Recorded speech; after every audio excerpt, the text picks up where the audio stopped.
Okay, just gonna go into making a campfire out in the pine forest. This fire ring is basalt and volcanic rock that I made yesterday. And to make things safe, because you're out in the pine forest, you want to rake up all your pine needles, pine cones, stuff like this. You want to throw that all on the fire. Now I've already expanded it about 20 feet in all directions, raked up things. You want to always have a shovel. It's actually required in the forest, national forest, to have a shovel near your fireplace, because this way you can just easily just dig up some dirt and throw it on your campfire to smother it. So this way you don't need water. But just to give you an idea, okay, I've cleaned out this area, but now I get over here and look at all this. Oh, it's like 2 inches thick. Branches, pine cones, pine needles. To give you an idea how flammable this stuff is, just throw that in there. A couple little handfuls. And I'll show you, look at that. Look at how flammable it is. It already took a flame. Okay. So that's why you want, you don't want to take a chance with a ground fire, because an ember could come out, land on the ground, and if you haven't cleaned up all these pine needles and stuff, the ground fire will spread, and eventually you got a major forest fire. So let me just show you some more. All this stuff. I've just been doing this all day, basically. Just burning it all off. Okay. Now, and I've been cooking. I cooked last night. Trying to think. Barbecue chicken last night. I'm going to do cheeseburgers tonight. I just throw that grill in there. I put 4 rocks on the inside. I put the grill down first, then I lined it with rocks around the grill, and then I put the grill in there, and I put 4 rocks in there to support the grill and make sure it's level too, because sometimes I just cook on the grill, but other times I use my frying pan with cooking oil, and you got to have it very level. So you got to make sure your 4 rocks inside are level. So anyway, you got to prep. If you're going to do a primitive fire, normally I do it with the striker and a knife and a striker light, ferro rod, what they call. Okay.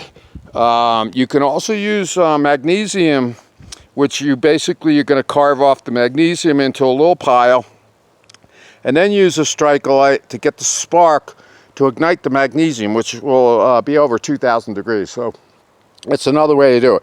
But I make fires, primitive fires, with a 75-cent ferro rod, which will last for years. Just using that and my Bowie knife, basically. The back, the wide end. I'm going to cheat a little bit because I'm on I just have the one, the phone, and I put a couple of cotton balls down. And this is a cheater method just because, like I say, you just pour a little alcohol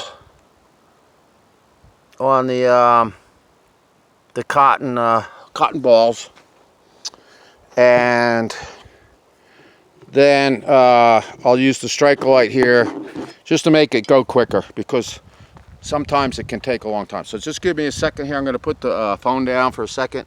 I'll be right back.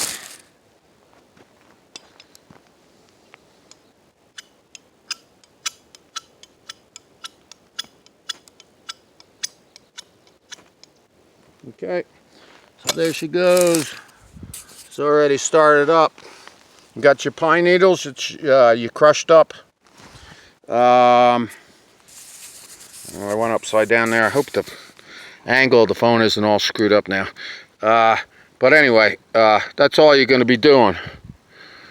And like I said, normally I do it with the strike light. And then you're going to put on your secondary tinder like this size. What you have here. And like I say, if you don't cheat and use cotton swabs with alcohol, it could take a few minutes, with the striker light to get things going. I'm not going to build this fire up anymore, But anyway, I just did that with my Bowie and a striker, and like I say, I'm not going to keep adding on and on and on, but you want to have your different size, your second size tinder, other than your pine needles. Starting it with the pine needles, then you're going to go to that size, and then that size, and then eventually you can go to your biggest size. So I usually go like five sizes actually. So anyway, I'm going to put this out. Like I say, with the shovel, should always have a shovel. Smother out this fire really quick.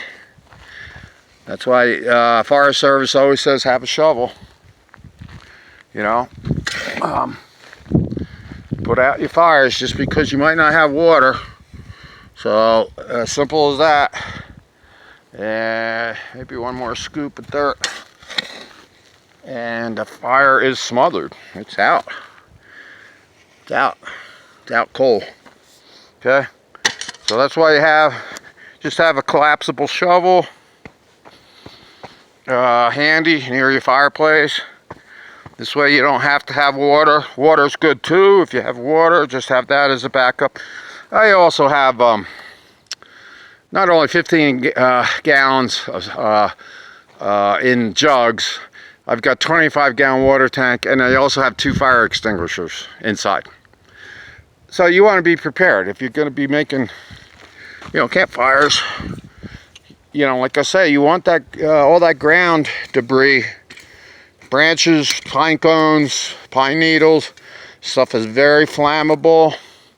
You don't want to leave it on the ground. You want to get it because embers, especially with pine, if you're burning pine, it's very sappy, and what happens is the oil burns and boils inside, and then it explodes literally when it's burning in your campfire, and it'll explode and land like 4 feet away, from your campfire ring, and it'll go right out of your campfire ring.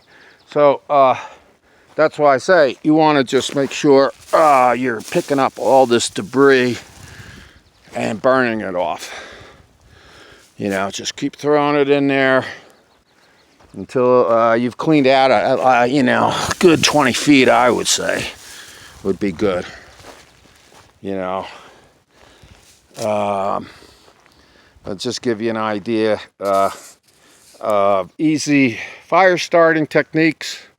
Like I say, you don't have to cheat like I just did. I just had to do it because I had the phone in one hand and everything else. So hopefully I'll give you some safety tips. Okay, you can see it's starting to take a flame already.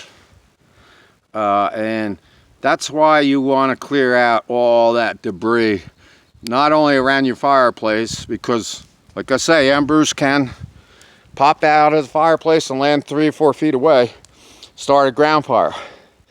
But the other thing is, if the fire is in the area and you've raked up all the pine needles and pine cones and sticks and everything around your campsite,